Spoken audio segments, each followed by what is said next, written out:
எல்லாருக்கும் வணக்கம். இன்னைக்கு நம்ம பார்க்க போறது மார்க் புத்தகத்திலிருந்து ஒரு ரொம்பவே முக்கியமான ஒரு கதை. அதுதான் பேதுரோட மறுதலிப்பு. கதைக்குள்ள போறதுக்கு முன்னாடி நம்ம எல்லாருமே கொஞ்சம் யோசிச்சு பார்க்கலாம். நம்ம வாழ்க்கையில உண்மையை சொல்ல பயந்த நேரங்கள் இருந்திருக்கா? கண்டிப்பா இருக்கும் இல்லையா? சில சமயம் அந்த பயம் நம்மள நம்பாத ஒரு விஷயத்த சொல்ல வச்சிடும், இல்லனா செய்ய வச்சிடும். இந்த கதை கரெக்டா அப்படிப்பட்ட ஒரு தருணத்தை பத்தி தான் பேச போகுது. சரி, வாங்க கதைக்குள்ள போகலாம். இந்த கதை எங்க தொடங்குதுன்னா, இயேசுவை கைது செஞ்சு பிரதான ஆசாரியன் கிட்ட கூட்டிட்டு போறாங்க. ரொம்பவே ஒரு பதட்டமான ஒரு ராத்திரி அது.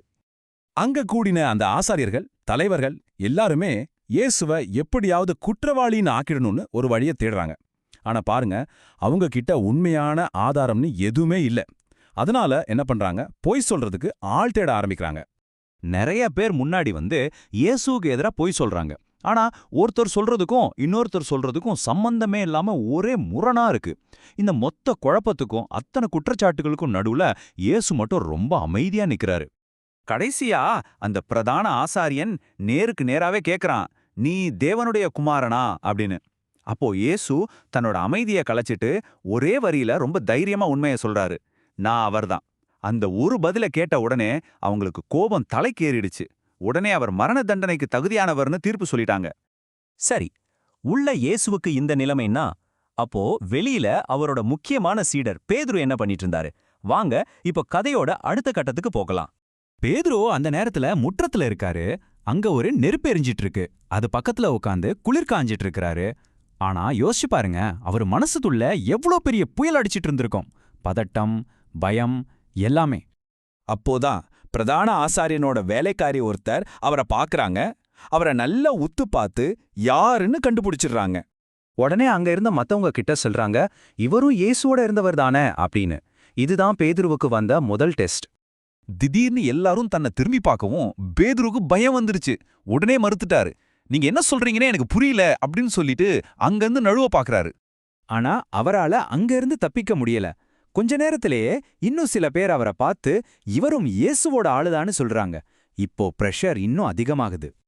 இரண்டாவது தடவையா பேதுரு மறுபடியும் மறுக்கிறாரு. அவரோட பயம் அவரை முழுசா ஆட்டி படைக்குது. நாமளும் மாட்டிக்குவோமாங்கிற அந்த பயத்துல மறுபடியும் ஒரு பொய் சொல்றாரு. ஏறக்குறை 1 மணி நேரம் போயிருக்கும். அப்போ இன்னொருத்தர் அவரை பார்த்து, சந்தேகமே இல்ல, நீயும் அவங்களோட ஆளுதான், உன் பேச்சு அது சொல்லுதே அப்படின்னு ரொம்ப உறுதியா சொல்றாரு. இப்ப பேதுருவுக்கு தப்பிக்க வழியே இல்ல.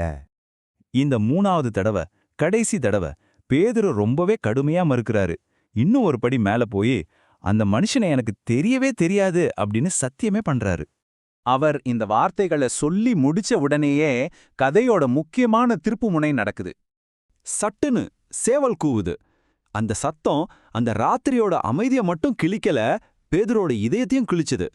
அந்த சேவல் சத்தம் கேட்டதும் பேதுருக்கு இயேசு சொன்னது ஞாபகத்துக்கு வருது. நீங்க என்ன 3 தடவை மறுதலிப்பாய்னு இயேசு சொன்னாரே, அந்த ஒரு நொடியில தான் செஞ்ச தப்போட மொத்த பாரமும் அவர் மேல வந்து விழுது. தன்னோட தப்ப உணர்ந்த பேதுரு அங்கிருந்து வெளியே போய் மனசு நொறுங்கி போய் கதறி அழுகிறாரு. அது ரொம்ப ஆழமான துக்கம், அதே சமயம் மனம் திரும்புதலுக்கான ஒரு தருணம். இந்த பவர்ஃபுல்லான கதையிலிருந்து நாம என்ன கத்துக்க முடியும் பாருங்க. இது வெறும் பேதுரோட கதை மட்டும் இல்ல, இது நம்ம எல்லாருக்குமே ஒரு பெரிய பாடம்.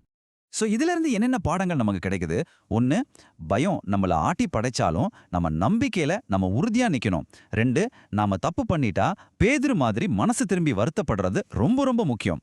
3, இயேசு அந்த கஷ்டமான நேரத்துல கூட உண்மையை பேசினார் இல்லையா, அது மாதிரி நாமும் உண்மையா இருக்கணும். 4வது ரொம்ப முக்கியமான விஷயம், நம்ம தப்பு எவ்வளவு பெருசா இருந்தாலும் தேவன் மன்னிக்கிறவரா இருக்காருங்கிறத இந்த கதை நமக்கு ரொம்ப ஆழமா சொல்லுது.